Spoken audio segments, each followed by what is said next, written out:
Hello everyone, welcome to Internet Learning. Hope you all are doing well. So today we are going to discuss the topic the print revolution and its impact. So what was the print revolution? तो print revolution क्या था? हमने last video में ये चीज पढ़ी थी कि जब गुटेनबर्ग की प्रिंटिंग प्रेस आई तो एक तरीके से प्रिंट रेवोल्यूशन आ गया। तो इसका मतलब ये जो प्रिंटिंग प्रेस आई है इससे प्रिंटिंग की दुनिया में एक तरीके से क्रांति आ गई। तो इसी क्रांति के बारे में हम और ज्यादा पढ़ने वाले हैं। It was not just a development, a new way of producing books. It transform the lives of people, changing their relationship to information and knowledge and with institution and authorities. तो ये जो प्रिंट रेवोल्यूशन हुआ, ये जो printing press आई, तो ये सिर्फ और सिर्फ एक मशीन की डेवलपमेंट नहीं था, बल्कि इसके साथ और भी काफी चीजें जुड़ी हुई थी। प्रिंटिंग प्रेस के आने से क्या हुआ, बुक्स को बनाने का नया तरीका निकला।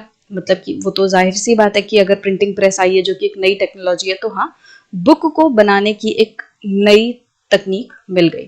बट इसके साथ साथ लोगों की लाइफ ट्रांसफॉर्म हो गई, लोगों की जिंदगियों पे बहुत ज्यादा असर पड़ा, लोगों की जिंदगियां बदलने लग गई।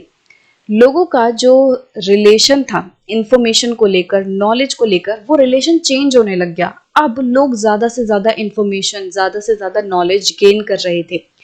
लोगों का जो रिलेशन था इंस्टीट्यूशंस एंड ऑथोरिटीज के साथ, उसमें भी बदलाव आया। It influenced popular perceptions and opened up new ways of looking at things. और ये जो प्रिंट रेवोल्यूशन आया है, इसकी वजह से लोगों की जो परसेप्शन है, चीजों को देखने का नजरिया है, उसमें भी बदलाव आया। एंड लोग जो हैं अब वो चीजों को अलग तरीके से, नए तरीके से देख रहे थे। तो ये था एक तरीके से प्रिंटिंग प्रेस का असर लोगों के जिंदगी पर। तो बहुत ज्यादा बदलाव जो है लोगों ने देखा। अ न्यू रीडिंग पब्लिक, तो ये जो है printing revolution and its impact, ये मेजर टॉपिक है, ये एक तरीके से मेन हेडिंग है। और इसके अंदर इस पूरे टॉपिक को हम छोटे छोटे टुकड़ों में पढ़ेंगे। तो पहला जो टुकड़ा है या पहला जो टॉपिक है वो है a new reading public.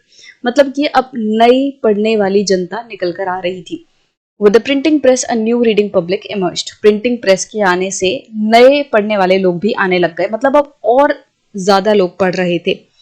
Printing की वजह से क्या हुआ, प्रिंटिंग प्रेस की वजह से बुक्स को छापने की कॉस्ट कम हो गई।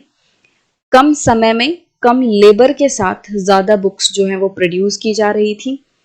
मल्टीपल कॉपीज जो हैं अब उनको और आसानी से प्रोड्यूस किया जा सकता था प्रिंटिंग प्रेस की मदद से। अब क्योंकि प्रिंटिंग प्रेस से क्या होता, बहुत ज्यादा मात्रा में बहुत जल्दी जल्दी बुक्स प्रिंट हो रही थी, तो इसकी वजह से मार्केट में एक तरीके से बाढ़ सी आ गई बुक्स की। Reaching out to an ever growing readership, और जो बुक्स हैं अब वो बहुत बड़ी मात्रा में लोगों तक पहुंच रही थी, और वो लोग जो कि अब ज्यादा से ज्यादा पढ़ना चाहते हैं। मतलब अब लोग बहुत ज्यादा मात्रा में बुक्स की डिमांड कर रहे थे, ज्यादा से ज्यादा लोग रीडिंग कर रहे थे। तो रीडरशिप जो है उसमें इंक्रीज आया था, तो किताबें पढ़ने वाले लोगों में काफी ज्यादा बढ़ोतरी हुई थी। तो उस डिमांड को फुलफिल करने के लिए मार्केट में बुक्स भरी पड़ी थी। Access to books created a new culture of reading, तो अब आसानी से बुक्स जो है बुक्स जो है खरीदी जा सकती हैं। आसानी से कोई भी पर्सन बुक्स खरीद सकता है, किसी भी टॉपिक पे खरीद सकता है। तो इसकी वजह से क्या हुआ, लोगों में एक रीडिंग कल्चर डेवलप हुआ। मतलब कि मान लो कोई पर्सन जो है ज्यादा इंटरेस्टेड नहीं है पढ़ने में, बट जब उसे दिखेगा चारों तरफ बुक्स ही बुक्स हैं, सारे लोग पढ़ रहे हैं, तो उसको भी लगेगा कि चलो मेरे इंटरेस्ट का कोई टॉपिक उठाऊं मैं और बुक पढ़ूं। तो अब ज्यादा से ज्यादा लोग जो है रीड कर रहे थे। पहले जो है रीडिंग सिर्फ और सिर्फ एलिट्स तक रिस्ट्रिक्टेड थी, मतलब जो थोड़े पढ़े लिखे लोग हैं या पहले जो थोड़े अपर क्लास के लोग हैं वो बुक्स रीड करते थे। कॉमन पीपल जो हैं वो पहले ओरल कल्चर में जुड़े हुए थे। ओरल कल्चर मतलब कि वो लोग खुद से रीड नहीं करते थे, बट कोई और बोलता था और वो लोग सुनते थे। तो पहले क्या जो आम आदमी थे, आम आदमी पहले बुक रीड नहीं करते थे। वो क्या करते थे, वो जो सेक्रेड टेक्स्ट है, मतलब कि जो इम्पोर्टेंट रिलीजियस या फिर उनके ग्रंथ वगैरह हैं, उनको वो लोग सुनते थे। कि किसी पर्सन को जिनको अपने टेक्स्ट की, अपने सेक्रेड टेक्स्ट की नॉलेज है, वो लोग बोलते थे और बाकी लोग सुनते थे। तो आम जनता में पढ़ने वाला कल्चर नहीं था, आम जनता में ओरल कल्चर था। पढ़ने वाला कल्चर कहाँ पे था पहले, एलीट लोग, जो हायर क्लास के लोग थे, वो लोग बुक्स पढ़ते थे। कॉमन पीपल जो है वो सिर्फ और सिर्फ सुनते थे। They heard sacred texts, readouts, ballads recited and folk tales narrated. तो वो लोग क्या करते थे कि कोई पर्सन है जिसे पढ़ना लिखना आता है, वो सेक्रेट टेक्स्ट को रीड करता था. बैलेड्स रिसाइट किए जाते थे. बैलेड्स क्या होते हैं? बैलेड्स हिस्टोरिकल अकाउंट और folk tale in verse usually sung और रिसाइटेड. बैलेड्स वो मतलब एक तरीके से पुरानी कहानियां होते हैं जिनको कि एक तरीके से गा के सुनाया जाता है. तो बैलेड्स गाए जाते थे, फोक टेल्स नरेट की जाती थी. तो एक पर्सन बुक रीड कर रहा है, कोई पर्सन बैलेड गा रहा है, तो दूसरे लोग सुन रहे हैं. तो नॉलेज जो है आम जनता में वो ओरली ट्रांसफर होती थी. पीपल जो है वो एक साथ मिलके स्टोरीज को सुनते थे, किसी परफॉर्मेंस को देखते थे और इसके थ्रू नॉलेज ट्रांसफर होता था. They did not read book individually and silently. तो जो आम जनता है वो खुद से अकेले बैठ के बुक रीड नहीं करती थी शांति में, बल्कि वो लोग क्या करते थे, कोई और रीड करता था, वो लोग सुनते थे. जो ऑलरेडी किसी को याद है चीजें, वो पर्सन उसे रिसाइट करता था और बाकी लोग सुनते थे. वो लोग पढ़ते नहीं थे ज्यादा. Before the age of print books were not only expensive but they could not be produced in sufficient number. तो अभी हमने क्या देखा, जब बुक्स बहुत ज्यादा मात्रा में नहीं आई थी तो उससे पहले क्या था कि बुक्स ज्यादातर एलिट्स ही पढ़ते थे और कॉमन लोग ओरली चीजों को सुनते थे. अभी प्रिंटिंग की एज से पहले बुक्स जो हैं वो बहुत ज्यादा एक्सपेंसिव हुआ करती थी और उनको बहुत ज्यादा मात्रा में प्रोड्यूस करना पॉसिबल नहीं था. तो कम मात्रा में बुक्स प्रोड्यूस होती थी क्योंकि उस टाइम तक ऐसी कोई टेक्नोलॉजी नहीं आई थी जो बहुत तेजी से बुक्स को प्रिंट कर सके. हम बात कर रहे हैं प्रिंट एज से पहले, मतलब एक तरीके से जब ये प्रिंटिंग प्रेस वगैरह नहीं आई थी उससे पहले बुक्स को प्रोड्यूस करना बहुत ज्यादा मुश्किल होता था और बुक्स बहुत महंगी होती थी. बट अब जब प्रिंटिंग प्रेस आ गई है तो बुक्स ज्यादा मात्रा में प्रिंट हो रही हैं, तो ज्यादा मात्रा में ज्यादा आसानी से सस्ते में बुक्स प्रिंट हो रही हैं. तो इसकी वजह से अब ज्यादा से ज्यादा लोगों तक बुक्स जो है पहुंच पा रही हैं. अब पहले जो सुनने वाली जनता थी अब वो रीडिंग पब्लिक बन रही थी, क्योंकि अब ज्यादा से ज्यादा जनता तक बुक आसानी से पहुंच सकती है. तो वो कॉमन लोग जो कि पहले सिर्फ और सिर्फ ओरली इंफॉर्मेशन को ट्रांसमिट करते थे, अब वो लोग भी रीडिंग की तरफ आ रहे थे.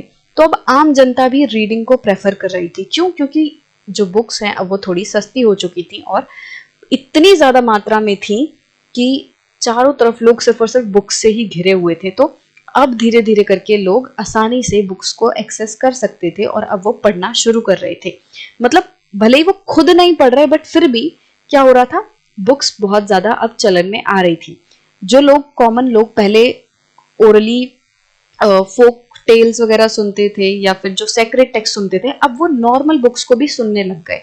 मतलब मान लो जो आम जनता है उसको पढ़ना लिखना अभी भी नहीं आता बट वो फिर भी बुक्स को बहुत ज्यादा प्रेफर कर रहे हैं. क्यों? क्योंकि भले ही उन्हें पढ़ना नहीं आता बट वो क्या कर रहे हैं, वो बुक्स खरीद रहे हैं और जिसको पढ़ना आता है उस पर्सन के पास जा रहे हैं और उसको बोल रहे हैं कि आप प्लीज ये बुक रीड करके सुनाओ.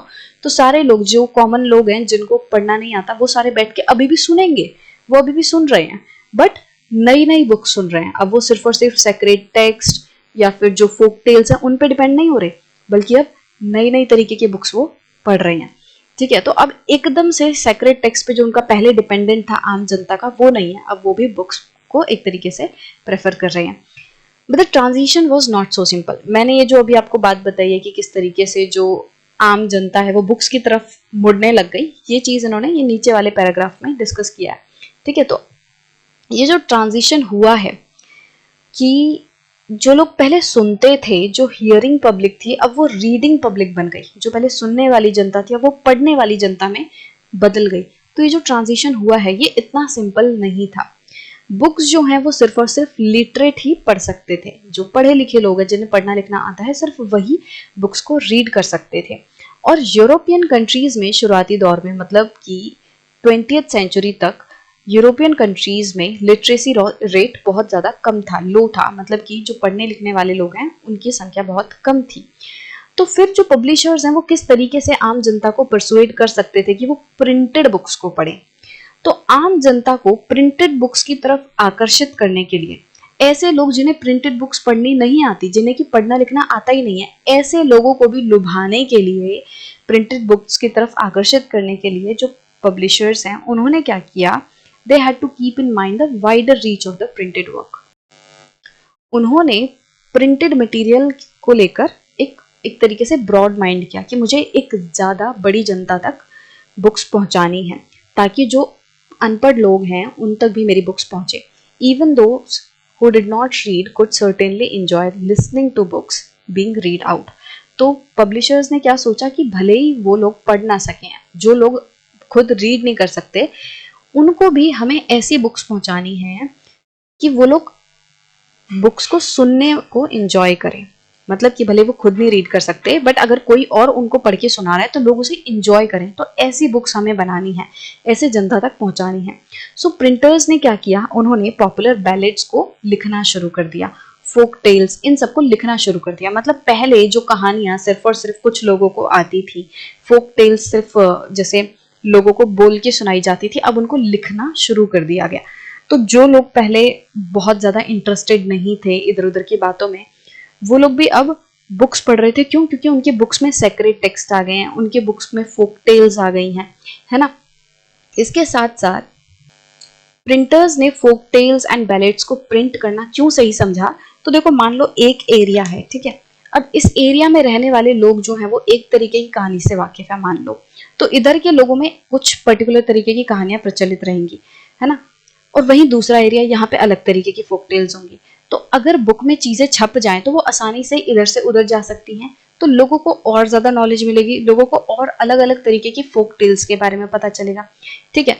और अब ये जो बुक्स थी जिनमें फोक टेल्स वगैरह लिखी जा रही थी, इनमें और भी बहुत सुंदर सुंदर पिक्चर्स डाल दी जा रही थी, बहुत सुंदर बुक्स को बनाया जा रहा था, ताकि लोग ज्यादा से ज्यादा बुक्स को रीड करना प्रेफर करें. तो क्या किया जा रहा था, गांव में जहां आम जनता है, जिसे पढ़ना नहीं आता था, वो लोग भी क्या कर रहे थे, कोई एक पर्सन जिसे पढ़ना आता है गांव में, जैसे मान लो 100 लोग रह रहे हैं, तो ऐसा तो नहीं कि 100 के 100 अनपढ़ होंगे, उनमें से कुछ लोगों को पढ़ना आता है. तो जिन लोगों को पढ़ना आता है वो लोग बुक्स को पढ़ते थे, रिसाइट करते थे, फोक टेल्स या बैलेड्स होती थी उनको गा के सुनाते थे, ठीक है. गांव में अगर कोई गैदरिंग हो रही है, कुछ लोग इकट्ठा हो रहे हैं, तो इन सभी जगहों पे बुक्स को पढ़ के सुनाया जा रहा था ऐसे लोगों को जो खुद नहीं पढ़ सकते, ठीक है. टैवर्न्स में, टैवर्न्स क्या होती हैं, ऐसी जगह जहाँ पे अल्कोहल वगैरह सर्व हो रही है, लोग खाना बैठ के खा रहे हैं. तो इन शहरों में टैवर्न्स में बुक्स को पढ़ के सुनाया जाता था. Oral culture thus entered the print and printed material was orally transmitted. तो अब आप यहाँ पे एक ना मिक्सचर देख सकते हो कि किस तरीके से ओरल कल्चर जो है वो प्रिंट में आ चुका था. ओरल कल्चर प्रिंट में आ गया, मतलब कि पहले जो कहानियां सिर्फ और सिर्फ बोल के सुनाई जाती थी, जो कि पहले कहीं लिखी नहीं हुई थी, जो बैलेट्स थे, जो फोक टेल्स थी, जो कि सिर्फ और सिर्फ लोगों को मुंह जुबानी याद थी, अब उनको लिखा जा रहा है. तो ओरल कल्चर जो है वो प्रिंट में आ गया. And printed material was orally transmitted. तो जो मान लो कोई फिक्शनल बुक लिखी है, ठीक है. अब फिक्शनल बुक्स जो है वो भले ही आम जनता रीड नहीं कर सकती, बट कोई पर्सन उस फिक्शनल बुक को रीड करके सुना रहा है और आम जनता को बहुत ही मजा आ रहा है वो बुक सुनने में. तो इससे क्या हुआ कि जो प्रिंटेड बुक है वो ओरली ट्रांसमिट हो रही है. जो चीजें पहले ओरली बोली जाती थी उनको प्रिंट करना शुरू कर दिया, और जो प्रिंटेड बुक्स हैं उनको लोगों को ओरली सुनाया जा रहा था. तो इससे क्या हुआ कि ओरल चीजें प्रिंट में आ गई, प्रिंटेड चीजें ओरली लोगों तक पहुंच रही थी. The line that separated the oral and reading cultures became blurred. तो पहले जो थिन लाइन थी जो कि ओरल एंड रीडिंग कल्चर को अलग कर रही थी, अब वो ब्लर हो गई थी, क्योंकि ओरल कल्चर और रीडिंग कल्चर अब वो मिक्स हो गया था. जो चीजें बोल के प्रचलन में थी, जो चीजें बोलकर एक जगह से दूसरी जगह पहुंच रही थी, एक पर्सन से दूसरी जगह पहुंच रही थी, अब उन ओरल चीजों को प्रिंट में लाया जा रहा था. और जो प्रिंटेड मटेरियल थे, मान लो रेसिपी है, खाना बनाने की रेसिपी है, किस तरीके से उठना है, किस तरीके से बैठना है, ये जो एटिकेट वाली बुक्स हैं, भले लोगों को पहले ये बोल बोल के कोई ज्यादा ध्यान नहीं देता था, बट अब क्योंकि इन पे बुक्स आ गई हैं तो लोग, एक पर्सन पढ़ रहा है और बाकी लोग इसको सुन रहे हैं और लोगों को सुनने में बहुत मजा आ रहा है. तो इस तरीके से सारी चीजें मिक्स हो गई, और पहले जो लाइन इन दोनों चीजों को, ओरल एंड रीडिंग कल्चर को जो सेपरेट कर रही थी, अब वो ब्लर हो गई. And the reading public and hearing public became intermingled. तो अब क्या हुआ, अब रीडिंग पब्लिक, सुनने वाली, पढ़ने वाली जनता, एंड हियरिंग पब्लिक, जो सुनने वाली जनता है, वो एक दूसरे में घुल मिल गई. सो इस तरीके से अब प्रिंटिंग प्रेस के आने के बाद नई रीडिंग पब्लिक जो है वो इमर्ज होने लग गई. तो आई होप कि ये चीज़ आपको क्लियर होगी कि किस तरीके से अब बहुत ज़्यादा मात्रा में बुक्स जो है वो बन रही थी और ज़्यादा से ज़्यादा जनता तक पहुंच रही थी. जो लोग पहले बुक्स रीड नहीं करते थे, अब वो भी बुक्स को प्रेफर कर रहे थे. जो लोग खुद पढ़ नहीं सकते वो भी बुक्स को सुन रहे थे. जो चीज़ें पहले ओरली बोली जाती थी अब उनको भी प्रिंट में लाया जा रहा है। तो इस तरीके से प्रिंटिंग एंड ओरल कल्चर जो है वो मिक्स हो गया और नए नए लोग और ज़्यादा मात्रा में जो लोग हैं वो बुक्स को रीड करने लग गए या बुक्स को प्रेफर करने लग गए, सुनने लग गए। तो आई होप कि ये वाला जो सेक्शन है आपको क्लियर होगा।